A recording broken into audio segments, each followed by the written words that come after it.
Gobernador, gracias por estar con nosotros. Un placer. Bueno, yo quería quizás comenzar un poco de su vida personal. Usted lleva 40 años casado con Columba, una dama nacida y criada en Guanajuato, León. ¿Cuán hispana es su familia? Somos bastante hispanas en el sentido de que hablamos español en la casa. Columba es bien mexicana, orgullosa de su ciudadanía de este país, por supuesto, pero comemos comida mexicana en la casa. Nuestros niños son hispanos en muchos de los aspectos. No hablamos como eso, pero sí, la influencia hispana en mi familia es algo importante en mi vida. ¿Hablan español en casa? Sí. Nosotros, particularmente cuando mi primera dama está enojada conmigo. Yo escucho en español cuando eso pasa. Y me imagino que escuchará muchas de las palabras comúnmente habladas en México en esos momentos, ¿no? Así es. Siempre cuando hay emoción, todos regresamos a nuestras raíces, ¿verdad? Una de las cosas que, gobernador, yo sé que tus 3 hijos son bilingües. Hubo momentos en cuando eran niños de que quizás fueron blancos de críticas, de que por el color de su piel o por el acento.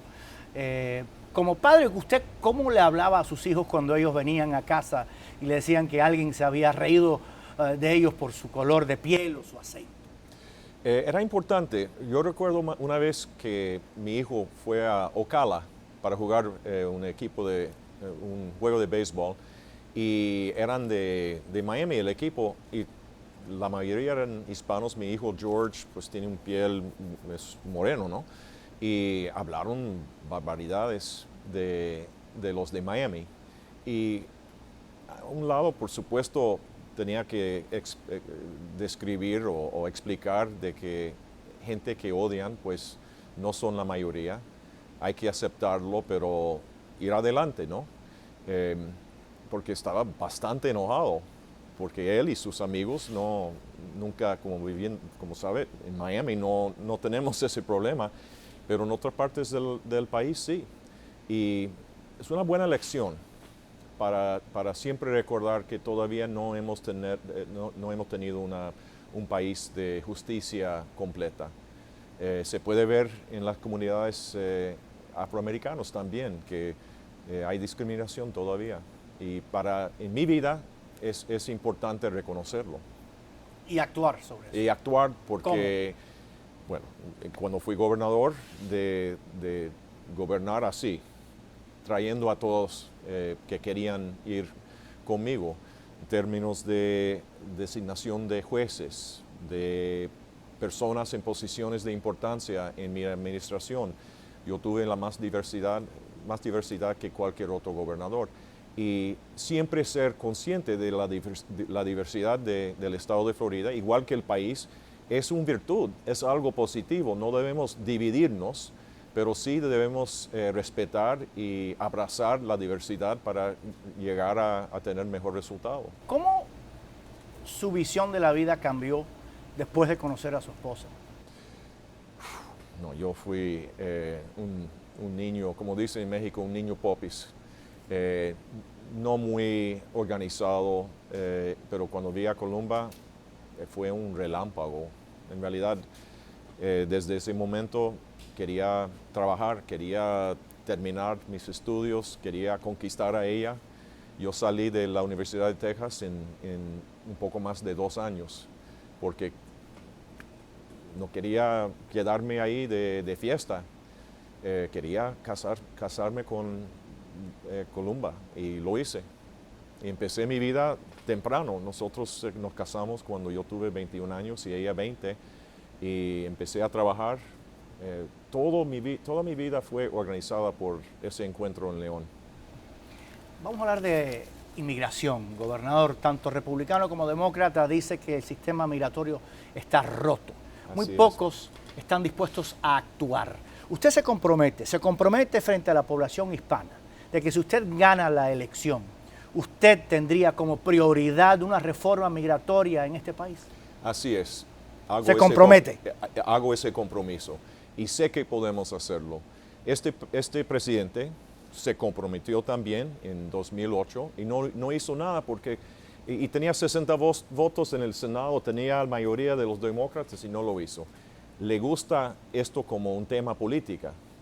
Creo que gana votos y él piensa eso también, en vez de resolver el problema. Yo creo que con un nuevo presidente que está comprometido de proteger la frontera y hacer todo lo necesario para que haya más confianza de que las leyes se puede cumplir con ellos, se puede tener reforma de inmigración que resuelve el problema para 11 millones de personas que están indocumentados y viviendo bajo las sombras. ¿Cómo se resuelve ese problema de los 11 millones de indocumentados y qué piensa usted es la fórmula para eso, de que la frontera esté establecida y que se lidie con estas personas que están aquí y que ponen el sudor en su frente para ayudar a esta economía? Mira, primero, llegar aquí legal tiene que ser más fácil que llegar aquí ilegal. Así que hay que tener un compromiso con la frontera. Y igual de importante, hay 40% de los indocumentados, los que están aquí ilegales, que tienen visa legal y se quedan después y no se regresan. Hay que tener un plan de resolver eso. Este no es lo más complicado que hemos visto en nuestro país. Podemos hacer eso.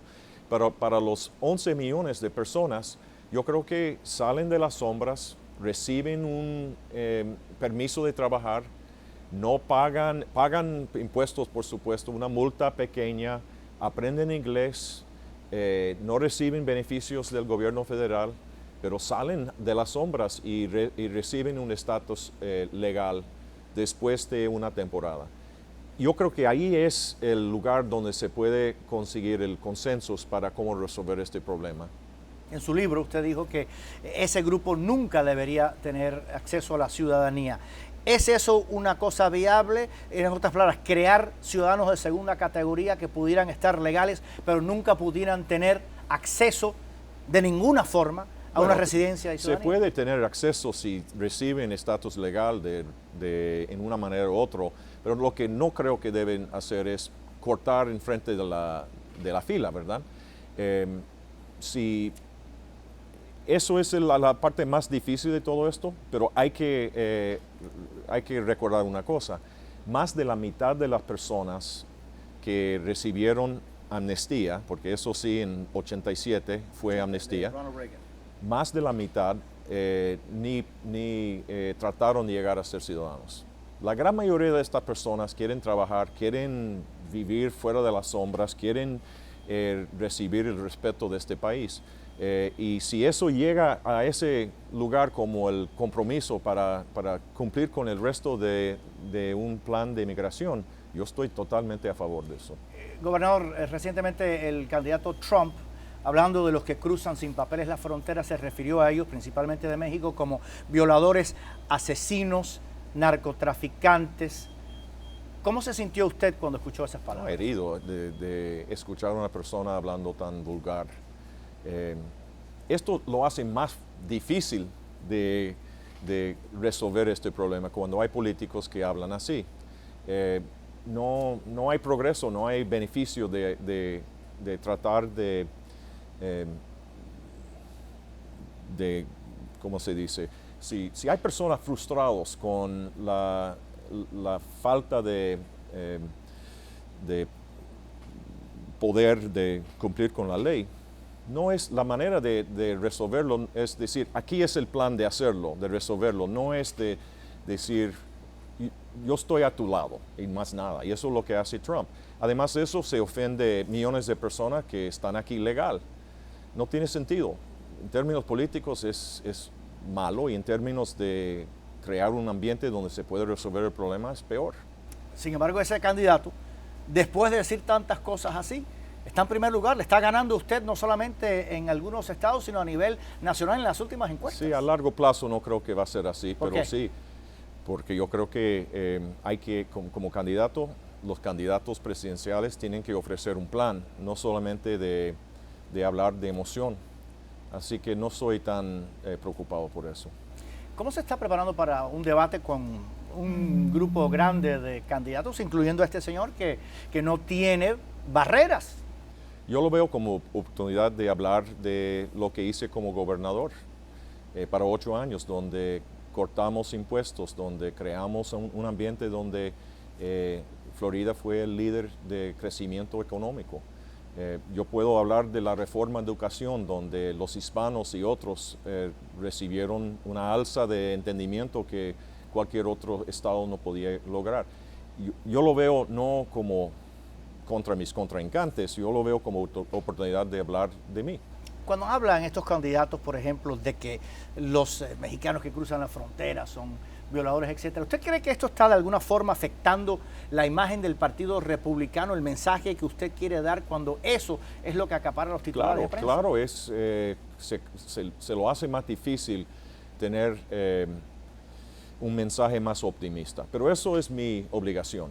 Yo creo que estamos pronto, si resolvemos algunos problemas bastante grandes en Washington, estamos en el mejor momento de estar viviendo. Y yo creo que es importante que como candidato, yo tengo que ofrecer una versión más optimista que lo negativo de Trump y otros candidatos.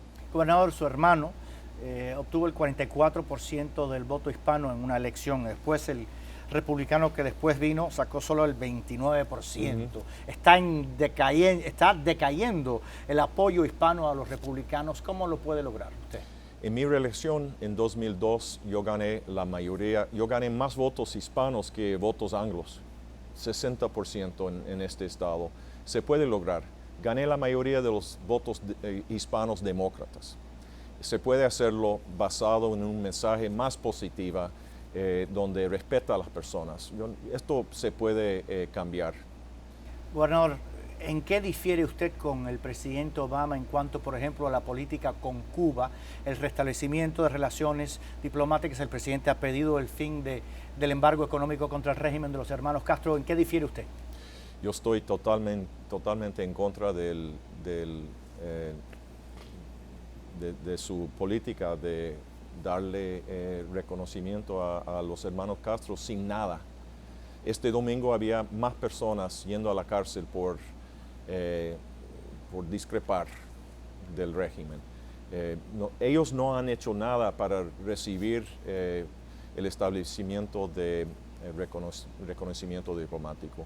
Además de eso, estamos ya haciendo lo mismo con el FARC y también con Venezuela. Yo creo que la política debe ser que siempre queremos la libertad en Cuba, queremos la democracia, queremos cambiar la relación, pero basado en hechos. En este caso ni promesas ha recibido para hacer esto. Y dictadores no se van quietamente en la noche, no se van. Hay que ser vigilante y este presidente no reconoce eso. Si se habla de las mulas de Irán o los hermanos Castro, creo que esta es la política equivocada. Usted habla de Venezuela, usted vivió 2 años en Venezuela, sí, hace unos años ya. ¿Cómo ve ese país y qué piensa que Estados Unidos debería o pudiera hacer en cuanto a Venezuela? Bueno, creo que cambiar la política diciendo que si hay elecciones, pues nada más importa. En el caso de Venezuela, quizás Chávez ganó por elecciones libres, yo no sé. Pero después de eso, de quitar libertad, quitar las instituciones democráticas y nosotros no hacemos nada, eso fue un fracaso. Y creo que en el caso de Venezuela, si somos vigilantes y queremos ayudar, debemos ayudar a los disidentes ahí, igual que debemos hacerlo en Cuba. No debemos ser tan pasivos que dejamos a los líderes que todavía pueden viajar libremente. Yo creo que debemos usar sanciones, igual que empezamos el año pasado, yo creo que deben aumentar esas cosas. En Puerto Rico hay una verdadera crisis, 72 mil millones de dólares en deuda, el desempleo está por los cielos. Muy pocos republicanos están hablando sobre la crisis de Puerto Rico y cómo ayudar. ¿Cuál es la posición de usted? ¿Y piensa usted que Puerto Rico debe ser una prioridad para su gobierno, si gana? Yo creo que es un territorio donde hay ciudadanos de este país, deben recibir el respeto de autodeterminación primero y debemos ayudar como podemos en su crisis económica. La manera de hacer eso quizás es dejar el gobierno renegociar su deuda y además de eso cambiar el contrato social, porque los costos del gobierno de Puerto Rico en sí son tan enormes y el crecimiento económico es negativo, que ha sido como para 7 años enseguida. La gente viene aquí para que es fácil, $69 en JetBlue y ya están aquí como ciudadanos. Se tiene que darles más flexibilidad de resolver este problema. ¿Eso incluiría, por ejemplo? La ley de reformar la ley de bancarrota para Puerto Rico. Igual que Detroit tuvo ese proceso, quizás Puerto Rico va a necesitar hacer lo mismo, pero está prohibida por la ley federal y el Congreso debe actuar. El ex gobernador Huckabee, hablando del acuerdo con Irán, dijo que Obama estaba marchando al pueblo de Israel hacia un horno. Su reacción a eso, primero, y después su reacción a lo que es este acuerdo que el presidente Obama insiste que es o esto o guerra. No es cierto eso. Este acuerdo no está en los intereses nacionales de este país. Va a crear más inseguridad en la región. Va a crear quizás la proliferación de la bomba nuclear, no solamente en Irán, pero también en los países vecinos. No hace nada de reconocer que Irán es el apoyador más grande del terrorismo en la región. Así que creo que es otro ejemplo de una política basada en que personas cambian sin presión y van a recibir $150 mil millones en menos de un año para promover inseguridad. No creo que eso es apropiado. Además, pero el caso de Mike Huckabee, que es amigo mío, esas palabras, ese tipo de uso de palabras así no ayudan. Debemos tener una política más civil en este país. Gobernador, el director del FBI, Comey, dijo que en estos momentos ISIS es más peligroso para la seguridad de Estados Unidos que Al Qaeda. Cuando usted ve lo que está pasando ahí, ¿piensa que primero debería haber tropas estadounidenses para combatir a ISIS y esa crisis que está en el Medio Oriente, cómo se originó? Se originó cuando salimos de Irak, porque antes de salirnos de Irak, Al Qaeda era ya terminado. Todos lo han dicho, hasta Barack Obama lo dijo hace poco. Y cuando salimos demasiado rápido, el vacío fue llenado por estos grupos, particularmente el de ISIS, que ha creado un riesgo para el resto del mundo. Y eso es, la solución no es que nosotros unilateralmente se resuelve esto, pero sí conjuntamente con nuestros aliados, amigos en la región, tenemos que empezar a crear una estrategia y hacerlo, no de hablarlo, sino de hacerlo. Yo creo que aunque es una amenaza seria, podemos resolver esto conjuntamente con los turcos, con Jordania, con Egipcio, con otros países. Por último, usted habla mucho de la educación. ¿Qué concretamente le puede decir a las familias hispanas que quieren ver una mejor educación para sus hijos y que no ven luz al final del túnel? Concretamente. Bueno, en Florida lo hicimos, porque los hispanos en Florida son número 1 en comparación de estudiantes hispanos en el resto del país. Y lo hicimos con contabilidad, con school choice, con un sistema mucho más abierto, donde padres podían tener más el poder de escoger. Y con esa presión se vio un alza de entendimiento que es histórico. Yo creo que el gobierno federal debe ser un socio en ese tipo de reforma. No debe tratar de quitar poder del nivel local o estatal, pero sí ser un socio cuando hay estados que quieren tener reformas. Y las reformas en Florida son una manera de ofrecer a hispanos la posibilidad de que sus niños van a recibir más oportunidades que ellos reciben, que es el deseo de todos los padres que conozco yo en este estado y en los Estados Unidos. Por último, gobernador, ¿qué música escucha en casa y cuál es su música predilecta para escuchar? Yo me gusta, tengo pues un grupo bastante amplio. Me gusta Juan Secada porque lo conocí durante una de mis campañas. Últimamente he conocido a Pitbull, así que Mr. Worldwide, y escucho su música. Michael W. Smith, que también es un cantante con una gran voz. En realidad es country, Christian, rap, y todo. latino, de todo. Gobernador, muchas gracias. A ti. Se agradezco su tiempo. Gracias.